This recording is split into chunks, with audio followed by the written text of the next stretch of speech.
एक बार एक सम्राट को एक साधु से प्रेम हो गया। नमस्कार दोस्तों, एक बार फिर स्वागत है आपका हमारे YouTube चैनल में। आज फिर हम आपके लिए एक बहुत ही अच्छी कहानी लेकर आए हैं।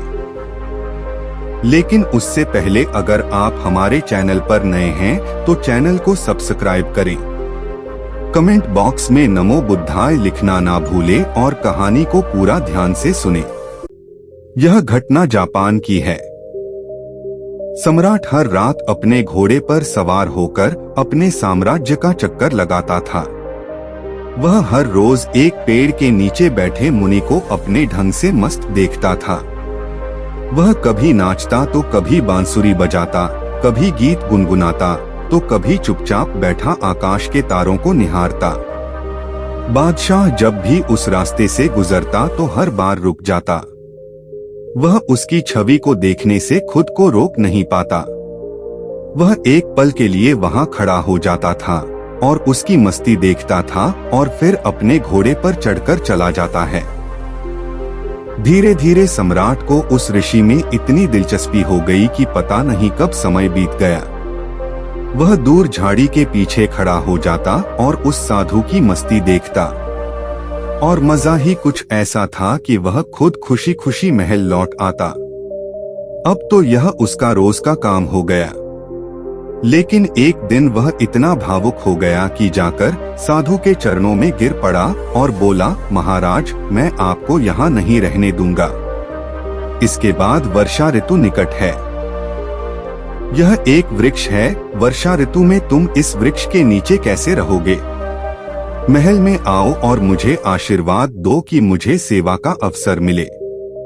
यह सुनकर साधु उठ खड़ा हुआ, अपना थैला उठाया और कहा, चलो चलते हैं। यह देखकर सम्राट बहुत हैरान हुआ। सम्राट कह रहा था कि चलो महल चलते हैं, लेकिन वह यह सुनकर खुश होता कि जब साधु कहता कि कौन सा महल, हम खुश हैं जहां हम हैं। हम महलों में नहीं जाते, हमने कपड़े, गहने, महल आदि सब छोड़ दिए हैं और आप हमें वहां ले जा रहे हैं। सम्राट के मन में यह अपेक्षा थी कि वह साधु से यह सब सुनेगा। यदि साधु ने ऐसा कहा होता तो सम्राट उनके चरणों में गिरकर थोड़ा और भीख मांगता। लेकिन साधु एक बार में चलने के लिए तैयार हो गया। इससे सम्राट को थोड़ा झटका लगा। वह सोचने लगा कि कहीं मुझसे कोई गलती तो नहीं हुई है। क्या इस आदमी ने मेरे साथ कोई चाल चली है? क्या यह महल में प्रवेश करने की चाल है कि यहाँ बैठे बांसुरी बजा रहा हो जब तक मुझे उससे प्यार नहीं हुआ? क्या यह मेरे ऊपर जाल नहीं फेंक रहा था?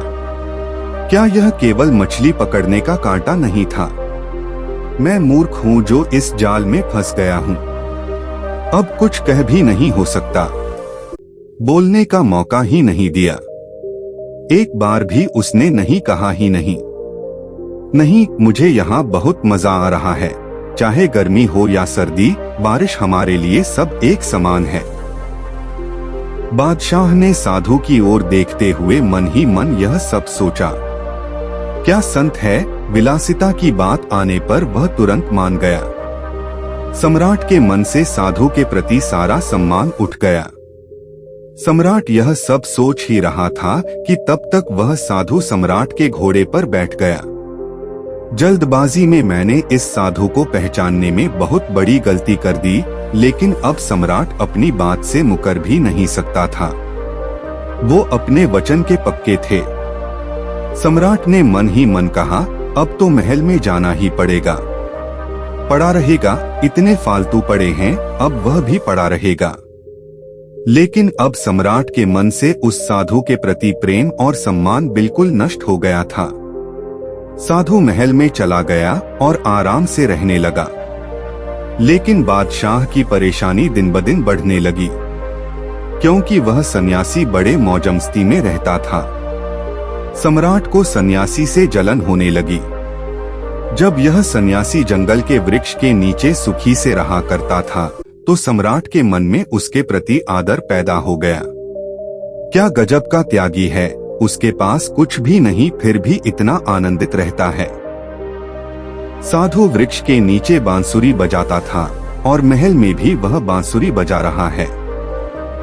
और फर्क सिर्फ इतना था कि पहले पेड़ के नीचे बजाता था, अब यहाँ वो मखमली गद्दे पर बैठकर बांसुरी बजा रहा था। यह सब देखकर सांप दौड़कर सम्राट की छाती तक पहुंच जाते हैं। मैं कैसा आदमी लाया हूँ? क्या यह साधु है? बादशाह से भी ज्यादा ऐशो आराम से रहता है। बादशाह को भी कुछ चिंताएं थीं। आखिर उसके पास अपना परिवार, साम्राज्य, धन दौलत सब कुछ है। उसके पास 100 चिंताएं थीं, लेकिन उस सन्यासी को कोई चिंता नहीं है। वह बांसुरी बजाता है, नाचता है, गाता है, अच्छा खाता है, अच्छे कपड़े पहनता है।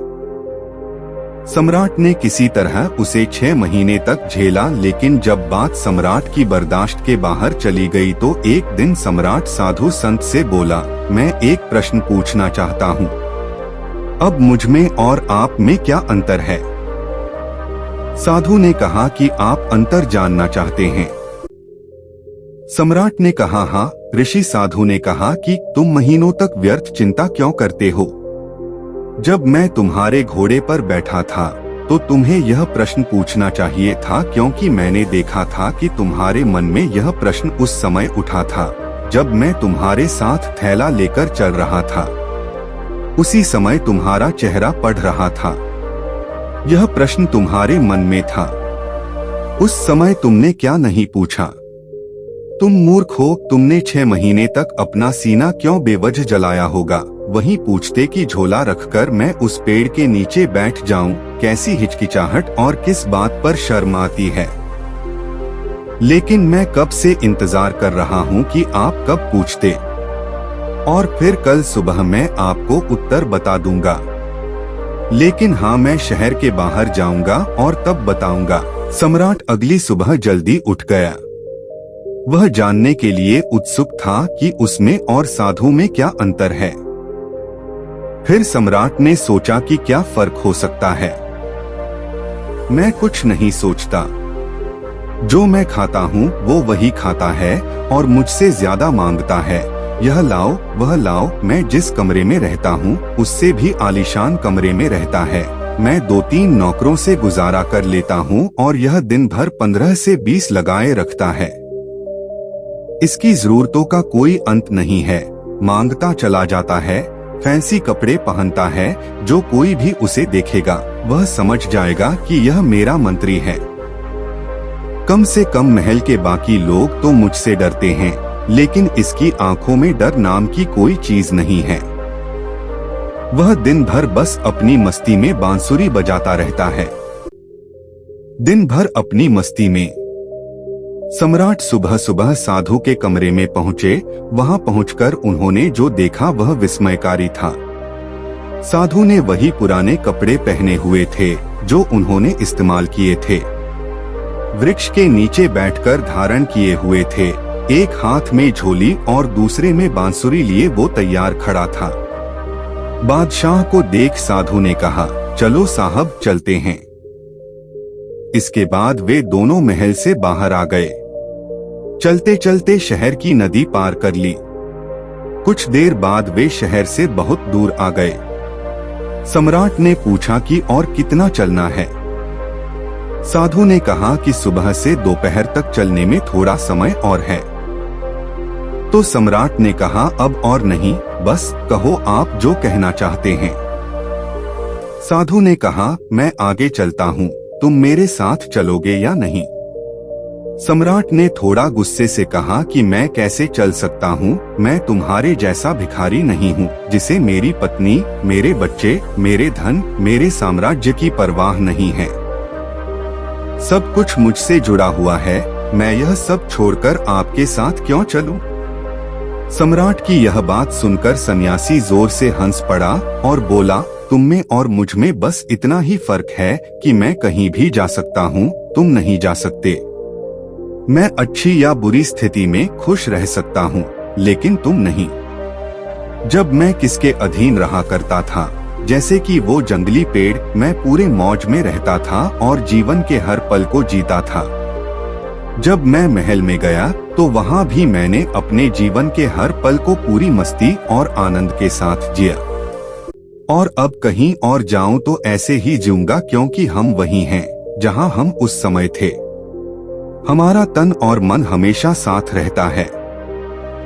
हम न तो अपने अतीत के बारे में सोचकर पछताते हैं और न ही कल की चिंता में अपना आज बर्बाद करते हैं। हम सिर्फ उसी में जीते हैं जो है आज, क्योंकि हम समझ चुके हैं कि जीवन आज में है, अभी और इस क्षण को जीने में है। बस यही फर्क है तुम में और मुझ में। आप परिस्थितियों के द्वारा चलते हैं और हम परिस्थितियों को चलाते हैं। आप खुश हैं या दुखी, यह आपके जीवन की घटनाओं पर निर्भर करता है, लेकिन हमारे लिए ये घटनाएं जीवन का एक हिस्सा मात्र हैं, जिसे हम जरा सा भी विचलित हुए बिना छोड़ देते हैं। हमें इस बात की चिंता रहती है कि अच्छे दिनों में हमें दुख न हो और न ही अधिक आनंदित हो। हम हर स्थिति में खुद को शांत और स्थिर रखते हैं, क्योंकि हम जानते हैं कि न तो दुख हमेशा के लिए है और न ही खुशी हमेशा के लिए। किसी भी स्थिति में आनंद लेते हैं। अचानक सम्राट को एहसास हुआ कि उन्होंने क्या किया है जो एक ऐसे अद्भुत व्यक्ति के साथ रहे। उन 6 महीने के लिए एक दिन भी सत्संग नहीं कर सका। मैं सत्संग क्या करता हूँ, मेरे मन में यही चल रहा था। वह एक बहुत ही साधारण आदमी निकला। यह सोने की पॉलिश वाला खोटा सिक्का अंदर से मिट्टी का निकला। ये सब विचार आते ही सम्राट ने तुरंत साधु के पैर पकड़ लिए और कहा, नहीं महाराज, मैं आपको आगे नहीं जाने दूंगा। साधु ने कहा, देख, मुझे कोई दिक्कत नहीं है। ये रहा आपका घोड़ा, मैं फिर से उस पर बैठूंगा और फिर वापस महल में जाऊंगा, पर फिर तुम फिर संकट में पड़ोगे। यह सुनकर सम्राट के मन में भी वही विचार आया। ओह, उसने इसे फिर से आसानी से स्वीकार कर लिया। साधु ने कुछ देर तक सम्राट की आंखों में गौर से देखा और कहा, लेकिन नहीं, मैं अब वापस नहीं आ रहा हूँ, क्योंकि फिर से तुम नहीं सुधरोगे। तुम फिर से मुसीबत में पड़ोगे और तुम फिर से मुझसे ईर्ष्या करोगे और दिन रात परेशान रहोगे। हमारा क्या है, हम साधु हैं, हमारे लिए महल और जंगल सब एक जैसे हैं। हमें कोई परेशानी नहीं है, क्योंकि जिसे समस्या है वह साधु नहीं है। मेरी बांसुरी जंगल में भी बजेगी जैसे जंगल में रहती थी। यह कहकर ऋषि वहां से चले जाते हैं और सम्राट वहीं खड़ा साधु को जाता देख रहा था। मित्रों, इस कहानी से हमें 2 बातें सीखने को मिलती हैं। सबसे पहले, इंसान किसी भी चीज की तब तक इज्जत करता है जब तक कि उसके पास वह न हो। फिर जब आप उस शख्स के पास वह वापस आ जाती है तो इंसान उसे इज्जत देना बंद कर देता है, और तब उसे अपनी गलती का एहसास तब होता है जब वह वस्तु या व्यक्ति उसके जीवन से चली जाती है। जैसे वह साधु उस सम्राट को बहुत त्यागी और महान लगता था जब तक वह जंगल में रहता था।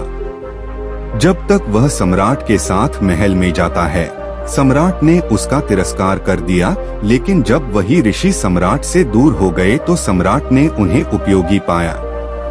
इसलिए किसी भी व्यक्ति को बहुत सोच समझकर अपना बना लो, और जब तुम अपने हो जाओ तो उसे अस्वीकार मत करना। परिस्थिति कैसी भी हो, हमेशा खुश रहो। जैसे एक सन्यासी जंगल में भी उतने ही आनंद से रहता था जितने आनंद से वह महल में रहता था। जीवन जीने का सही तरीका है सुख और दुख के लिए समान भाव होना। श्रीमद् भागवत गीता में भी यही बात कही गई है, और यही बात गौतम बुद्ध ने अपने उपदेशों में कही है। जो बीत गया उसके लिए पछताओ मत, भविष्य की चिंता मत करो। बस वर्तमान क्षण को पूरी जागरूकता और खुशी के साथ जियो, फिर तुम्हारा जीवन सुख और शांति से भर जाएगा। दोस्तों, मुझे आशा है कि आप लोगों को यह कहानी बहुत ज्यादा पसंद आई होगी। कहानी अच्छी लगी हो तो वीडियो को लाइक करें और चैनल को सब्सक्राइब करें। वीडियो को ज्यादा से ज्यादा शेयर करना ना भूलें। कमेंट बॉक्स में अपने विचार जरूर रखें। धन्यवाद।